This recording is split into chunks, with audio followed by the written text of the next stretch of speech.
తిని చెప్పు, బాగుందా?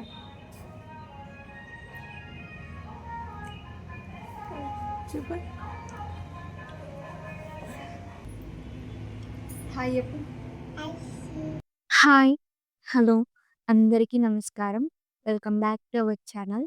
మీలో ఎవరైనా నన్ను ఫస్ట్ టైమ్ చూస్తున్నట్లయితే నా పేరు చైతన్య.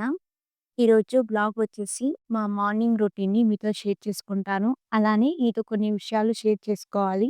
అవి ఏంటి అనేది తెలుసుకునే కంటే ముందు ఈ వీడియోని లైక్ చేసి మన ఛానల్‌ని సబ్స్క్రైబ్ చేసుకోకపోతే సబ్స్క్రైబ్ చేసుకొని పక్కనే ఉన్న బెల్ ఐకాన్‌ని క్లిక్ చేయడం వల్ల నేను ఏ వీడియో పెట్టినా మీరు మిస్ కాకుండా చూడవచ్చు.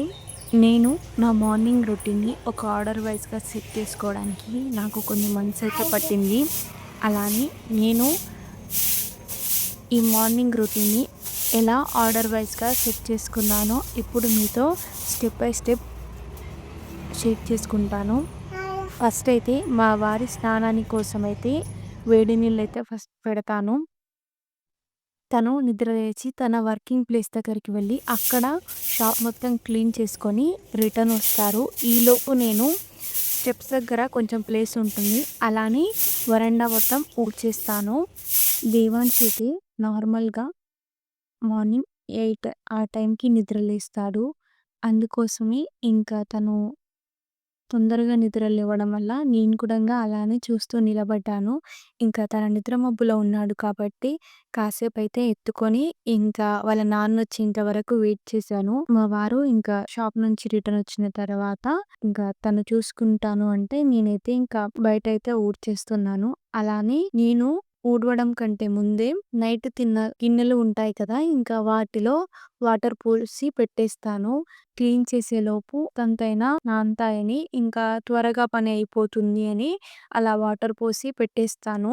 ఇంకా నేను వరండా మొత్తం ఊడ్చేసిన తర్వాత ఇంకా గిన్నెలైతే తోమేస్తాను. దేవాన్ష్ అయితే కాసేపు ఇంకా గిన్నెలు తోమే దగ్గర ఆడుకొని మళ్ళీ వాళ్ళ నాన్న దగ్గరికైతే వెళ్ళిపోయాడు. గిన్నెలు తోమిన తర్వాత ఇంకా నేను వెజిటబుల్స్ కటింగ్ అలా చేస్తాను. ఇంకా దేవాన్ష్ నిద్ర లేచాడు కాబట్టి బెడ్‌షీట్ తీసేసి ఊడ్చేద్దామని ఇంకా బెడ్‌షీట్ తీయడం అయితే స్టార్ట్ చేశాను. దేవాన్ష్ అయితే ఇంకా నాకు హెల్ప్ చేయడానికి ఎప్పుడూ ముందుంటాడు. నేను బెడ్‌షీట్ తీస్తున్నప్పుడు ఇంకా అక్కడ కూర్చొని మెత్తలన్నీ ఒక సైడ్ జరుపుతున్నాడు. నాకసలు అర్థం కాలేదు ఎందుకిలా చేస్తున్నాడు అనేది.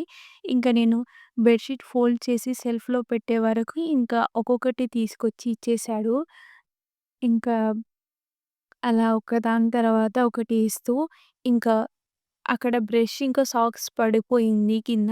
ఇంకా అవి తీసి షెల్ఫ్‌లో పెట్టేశాడు. అసలు తను చెప్పక ముందుకి ఇలాంటి చిన్న చిన్న పనులు చేస్తున్నప్పుడు నాకు చాలా హ్యాపీగా అనిపిస్తుంది. ఎందుకంటే వాళ్ళకు మనం చేస్తున్న కష్టం విలువ తెలిసి వాళ్ళు మనకు హెల్ప్ చేయడం అనేది చాలా మంచి హ్యాబిట్. ఇలాంటి మనం చెప్పకపోయినా కానీ వాళ్ళంతట వాళ్ళు మనకు హెల్ప్ చేస్తే ఆ ఫీల్ వేరే లెవెల్ ఉంటుంది పేరెంట్స్‌కి. ఈ కార్డ్ టాయ్ అనేది దేవాన్ష్‌కి చాలా ఇష్టం. దాంతో ఎక్కువగా ఆడడానికి ఇష్టపడతాడు. ఇంకా దాన్ని చూసిన వెంటనే తీసుకొచ్చి ఆన్ చేయమని ఇచ్చాడు. ఇంకా దాని కార్‌కి స్మోక్ ఎఫెక్ట్ ఉంటుంది. బ్లూ లైట్ వచ్చి ఇంకా అది రిమోట్‌తో ఆడుకొని చాలా ఎంజాయ్ చేస్తాడు. మేముండే రూము మెయిన్ రోడ్‌కి చాలా దగ్గరగా ఉంటుంది. అది నేషనల్ హైవే రోడ్. అందుకోసమే ఇంకా ఎప్పుడు వెహికల్ సౌండ్స్, హారన్స్ ఇంకా దుమ్ము ఎక్కువగా వస్తుంది. దాని ద్వారా లోపలికి ఎక్కువగా దుమ్ము రావడం వల్ల ఎంత ఊడ్చినా కానీ ఇంకా ఊడవనట్టే అయిపోతుంది. దానివల్ల మళ్ళీ మళ్ళీ ఊడ్చినా కానీ ఎక్కడో కొంత దుమ్మయితే ఉండిపోతుంది. అందుకోసమే ఇంకా మూలల దగ్గర, తలుపు వెనకాల ఒకసారి చూసి ఊడిస్తాను. నేనైతే ఇడ్లీ పిండి కోసం ముందు రోజు మధ్యాహ్నమే మినపప్పు ఇంకా రవ్వని నానబెడతాను. ఒక 3, 4 అవర్స్ మంచిగా నానిన తర్వాత 7 ఆ టైంలో మళ్ళీ ఇంకా మినపప్పునైతే మంచిగా మెత్తగా గ్రైండ్ చేసి రవ్వలో కలిపేసిన తర్వాత ఒక 3, 4 మినిట్స్ అయినా మంచిగా రవ్వ ఇంకా మినపప్పు కలిసేటట్టు కలిపేసి ఒక ఎయిర్ టైట్ కంటైనర్‌లో నైట్ అంతా అలానే ఇంకా మూత పెట్టి ఉంచేస్తాను. అది నెక్స్ట్ డే మార్నింగ్‌కి మంచిగా పులుస్తుంది. దీనివల్ల ఇడ్లీలు కూడంగా సాఫ్ట్‌గా ఇంకా టేస్టీగా వస్తాయి. అందులోనే కొంచెం టేస్ట్‌కి తగ్గట్టుగా ఉప్పు వేసి మంచిగా కలిపిన తర్వాత మళ్ళీ మూత పెట్టేసి కాసేపు పక్కన పెడతాను. ఈలోపు నేను స్టవ్ పైన ఇడ్లీ పాత్రని పెట్టేసి దాంట్లో 1 ½ కప్పు వాటర్ పోసి మంచిగా బాయిల్ అయ్యేంత వరకు మరగనిస్తాను వాటర్‌ని. ఈలోపు నేను మళ్ళీ ఇంకా గిన్నెలకు నూనె పెట్టి పిండైతే పీల్చేస్తున్నాను. దేవాన్ష్‌ని బయటికి తీసుకువెళ్ళినప్పుడు ఒక 2, 3 టైమ్స్ ఇడ్లీ అయితే తినిపించాము. అప్పుడు తన ఫేవరెట్ అయిపోయింది ఇడ్లీ. ఇంకా తనకు తర్వాత కూడంగా కొన్నిసార్లు బయట నుంచే తీసుకొచ్చి తినిపించాము. ఇంకా బయట నుంచి తీసుకొచ్చి తినిపియడం ఇష్టం లేక ఇంట్లోనే ట్రై చేశాను. ఈ ఇడ్లీ పాత్ర కూడంగా అత్తయ్య దగ్గర నుంచి తీసుకొచ్చాను. కొన్నిసార్లు ఇంట్లో ట్రై చేసినా కానీ అంత పర్ఫెక్ట్‌గా రాకపోయేది. చిన్న చిన్న మిస్టేక్స్‌ని కరెక్ట్ చేసుకోవడం వల్ల ఇప్పుడైతే ఇడ్లీలు మెత్తగా మంచి టేస్టీగా వస్తున్నాయి. మంచిగా వాటర్ బాయిల్ అయిన తర్వాత ఇంకా ఇడ్లీ ఫిల్లింగ్ ప్లేట్స్ అన్నీ పాత్ర లోపల పెట్టేసి ఒక 10-15 మినిట్స్ లో ఫ్లేమ్‌లోనే మంచిగా ఆవిరి అవ్వనిస్తాను. తర్వాత ఇంకా ఒక 5 మినిట్స్ అన్నా స్టవ్ ఆఫ్ చేసేసి అలానే ఉన్ ఉంచుతాను గిన్నెలోనే. ఇంకా చట్నీ అయితే ప్రిపేర్ చేసుకుంటున్నాను. దానికోసం అయితే ఫస్ట్ అయితే కొన్ని పల్లీలు తీసుకుంటున్నాను. క్వాంటిటీ అనేది చెప్పట్లేదు. ఎందుకంటే ఇందులో కొన్ని చట్నీ కోసం, ఇంకా మిగతావి ఎప్పుడైనా తినడానికి అలా కొన్ని వేయిస్తున్నాను.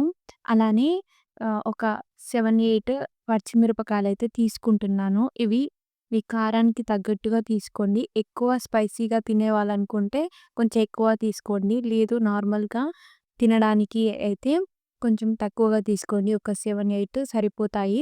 పల్లీలను వేయించిన తర్వాత పొట్టంతా తీసి పక్కన పెడతాను.